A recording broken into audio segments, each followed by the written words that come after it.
Magandang araw, no, mga sound lover, no. Kung mahilig kayo sa battle setup, siguradong dumating na rin sa isip nyo kung alin ba ang malupit gamitin, itong Exciter 4000 o itong Maximizer. Sa video na ito, pag-uusapan natin ang kung alin ang dapat mong piliin para lumabas na panalo ang tunog sa battle. Pero bago ang lahat, pag-usapan natin muna kung ano ba itong Exciter 4000. So, ang trabaho niya ay bigyan ng kintab o linaw at ang presence ng tunog, no? Ibig sabihin, mas lilinaw ang high at mas aangat ang boses at mas magiging airy ang tunog kung gusto mong marinig ang detalye ng bawat tugtog dito sa papasok sa ating Exciter 4000. Ngayon, punta naman tayo dito sa Maximizer, no? Ito ang nagbibigay ng impact, lakas at body sa sound, no? Mas buo ang tunog niya at mas matunog sa bass, no? At mas malakas ang dating ng tunog sa crowd, no? Kaya kung gusto mong ramdam ang bagsakan ng bass at drums, Maximizer ang bahala dyan. Pero syempre, para makita natin ang pinagkaiba ng dalawang gear na ito, so susubukan natin o isa-sound check natin para malaman natin kung alin ba talaga sa dalawa ang magandang gamitin sa battle setup. So ngayon, ang gagawin natin, no, sa mixer, lahat ng dito, ayan, nakalagay dyan sa low, mid, high. Hindi na natin babaguhin yan, no? Ganun din sa kanyang volume, paparehas natin siya doon sa Maximizer at saka sa Exciter para malaman talaga natin.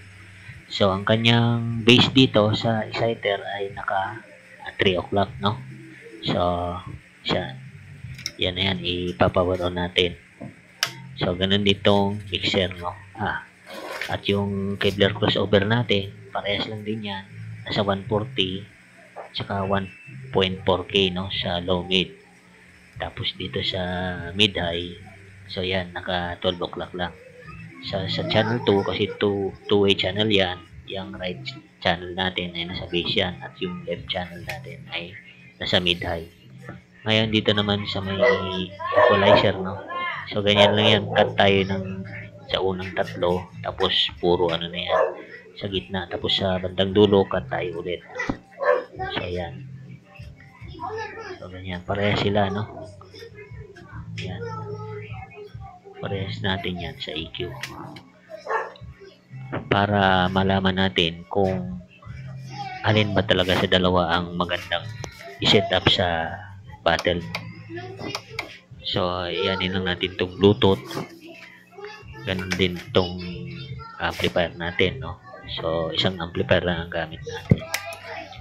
Yan, tapos dito bali 7 o'clock lang din yung natin, no? Yung volume natin yan, kasi nga baka pagalitan tayo ng kapitbahay, malakas kasi dito, kasi sa loob ng bahay, hindi tayo sa probinsya.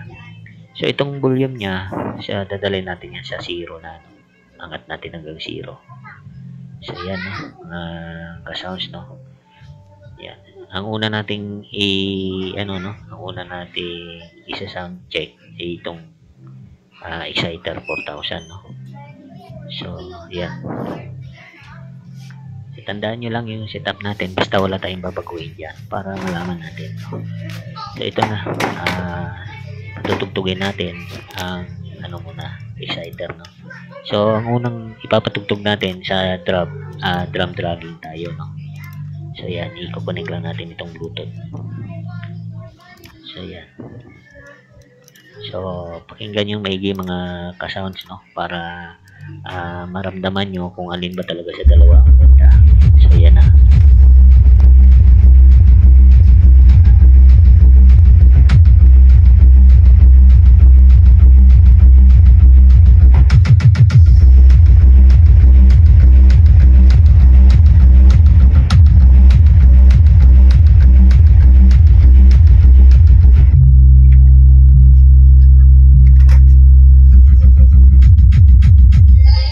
Sound love for gold.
So, ayan, no, mga ka-mini sound, no. So, hindi natin gagalawin ng volume. Papatayin lang natin yan sa mixer. Tapos, patayin muna natin itong mixer natin at itong exciter natin. Papalitan na natin yan ng maximizer. Yan, nasa baba ng lamesa. Palitan natin yan. So, abangan nyo kung ano ba talaga. Gamit na lang kayo ng headset para mas ma-compare nyo kung alin ba sa dalawa ang maganda sa battle setup. Ayan. So, papalitan muna natin ulit ito ng maximizer. So, ayan. Antay-antay lang mga ka-mini sound, no? Tanggalin natin itong ano niya. Yung kanyang ano ba ito? Saksakan, no? Kanyang power cord niya. So, ipapalitan natin itong maximizer, no? So, yung connection yan, ganun din sa exciter. Mauna muna yung mixer. Pagkatapos, maximizer, no? O kung sa exciter, sunod dito yung exciter, no? Tapos ng exciter o maximizer, sunod natin yung EQ. Pagkatapos ng EQ, crossover. Sa crossover, tapos ng crossover ay ang amplifier, no? So ito, kakabit na natin ulit right and left channel natin, no? So ganun din sa left channel, yan yung sa boses, no? Sa mid-high, tsaka yung right channel, yan yung sa bass, no? So yan. So saksak lang din natin yan ulit, tsaka power switch natin, no? So yan, kakabit muna natin lahat ng kable niya. So yan na, okay na, saksak na rin. Ibaba muna natin itong exciter. So power on natin. Yan. So kung napapansin nyo, wala tayong binago, no? So yan. So ay ko muna, dinisengage ko muna itong maximizer, no? Pag tumunog na lang, tsaka natin i-engage yung yung niya. Isa lang naman yung niya, yung pindutan niya, in out lang. So yan, no. So bali ang kanyang position ng kanyang volume sa sa kanyang base. Ganun din, no, gagawin nating 3 o'clock din, no. So yung left channel yan, wala nang silbi yan. Yan ang medyo napansin ko. So kanyang crossover tsaka sa equalizer, ganun din, no, wala tayong binago, no. Pagdating sa dulo, binabarin, straight lang din yan. Tapos, pa-curve doon sa base, no? Ayan, parehas yan. So, ayan, mga ka-mini sound, no? Wala tayong binago sa volume. So, gagawin natin, sa sound check na natin yan. Pipili muna tayo ng kanta, no? Connect muna natin sa Bluetooth. So, hintay lang sandali, no?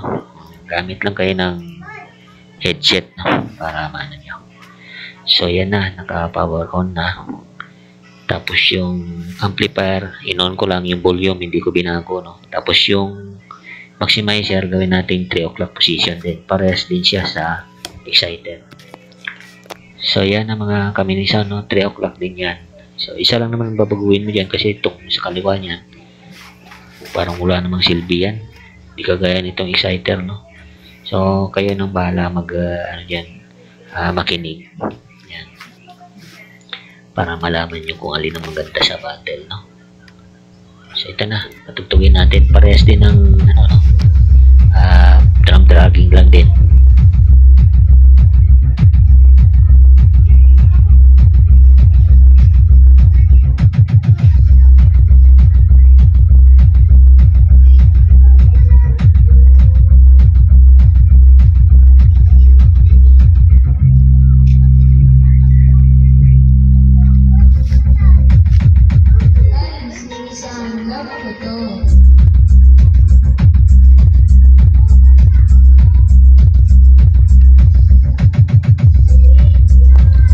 So yan, no, itong knob niya, napansin ko lang parang walang pinagbago dito rin sa left channel niya, walang pinagbago. Ayan, no, tinanong mo kahit pihit mo ng volume, no, walang pinagbago, no.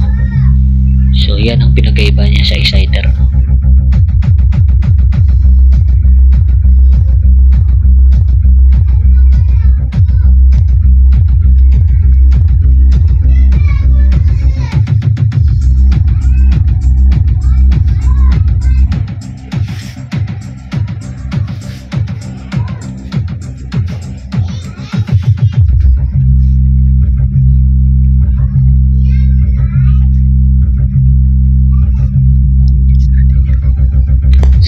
ma-engage na natin yung base niya, no?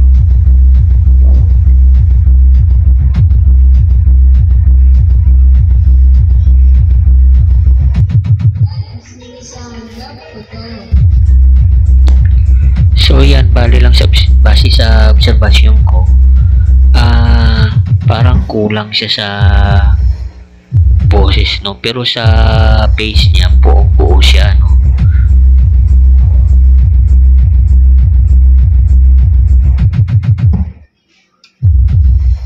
So ngayon mga kamini sound, no? Ang sunod natin na sound check, no? Nilagyan natin ng boses. So maximizer pa rin, no? So abangan nyo.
So ayan mga ka-mini sound, no?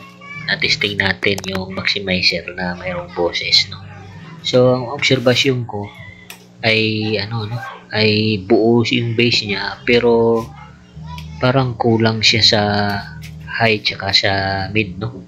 So susunod natin gagawin, i-sound check naman natin itong exciter na may boses, no? So kanina kasi puro bass lang siya, no? Drum dragging ang ginamit natin, tugtog, no? So ito ang gagawin natin, parehas din, no? Parehas din ng tugtog para wala tayong no? Binago sa sound check sa dalawa, no? Para lang malaman natin, no? Siyempre para ma-guide din kayo kung anong bibili nyo sa mga kagaya sa mga nag-uumpisa pa lang magbuo ng mini sound, no? O sound system, no? So ito mga ka-mini sound, no? Tayo lang ulit, kakabit lang natin itong exciter, no? So ganun pa rin ang connection natin, no? Gaya ng sinabi ko, wala tayong babaguhin sa setting ng EQ, pati dito sa volume ng amplifier, no? Ganun din sa crossover, no? Wala tayong babaguhin dyan. Basta ang binago lang natin itong gear natin, no? Yung DBX na exciter at saka yung maximizer, yun lang ang binago natin. Nagpalit lang natin. Ang purpose natin para malaman lang naman natin kung ano ba talaga ang maganda sa dalawa pagdating sa battle setup. So antay-antay lang kayo ulit mga ka-mini sound, no? Kakabit ko lang ito.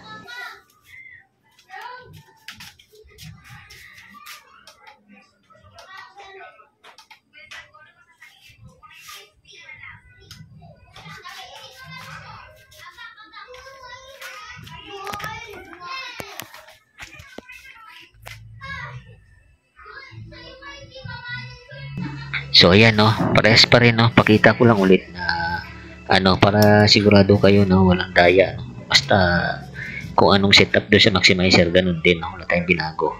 So yan, no, ang EQ niyan gumagana, yan, no, pag pinindot mong bypass, no.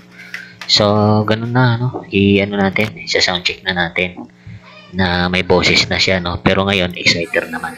So pakinggan nyo.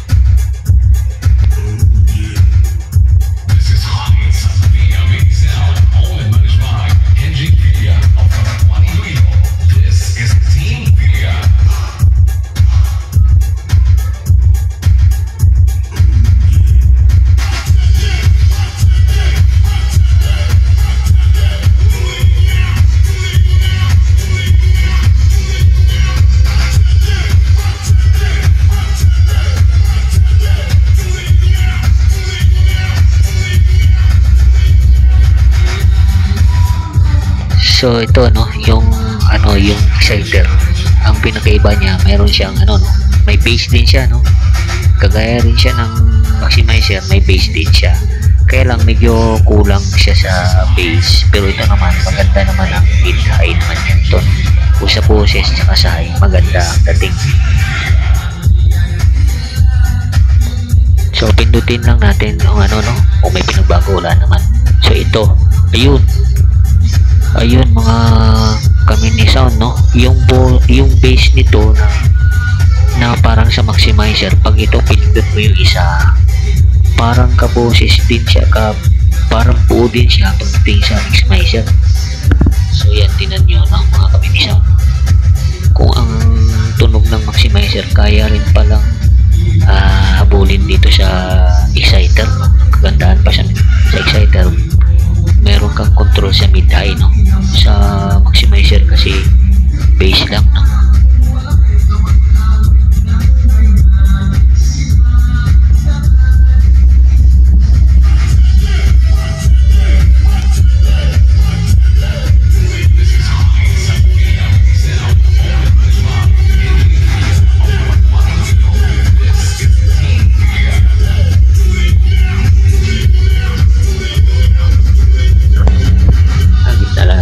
Parang hindi kasi masyado naging na itong panig niya.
So, ayan mga ka-mini sound, no?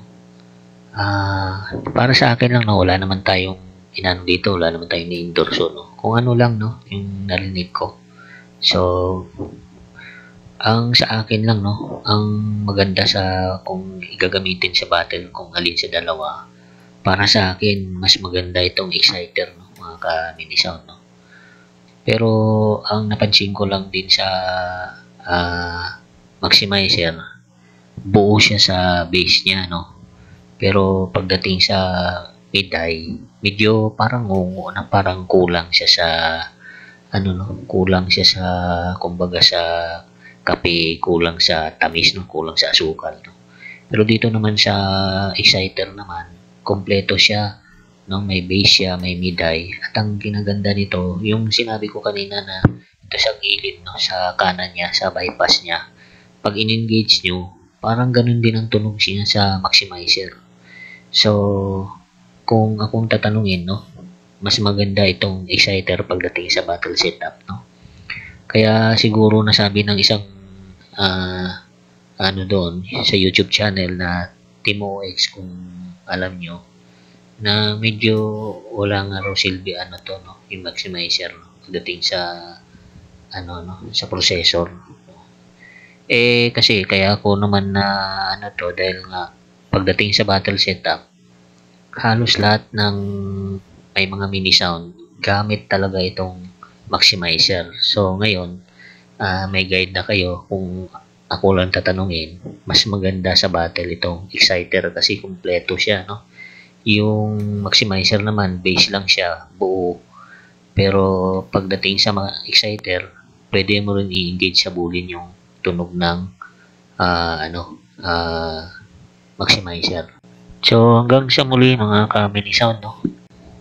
So kung medyo hindi kayo kumbinsido mga ka-mini sound, no, at gusto nyong marinig uli yung review natin sa, kung nakulangan kayo sa review natin dito sa maximizer o alin man sa dalawa or exciter, mayroon tayong unboxing, no, sa pareho yan, no, sa maximizer at saka sa exciter.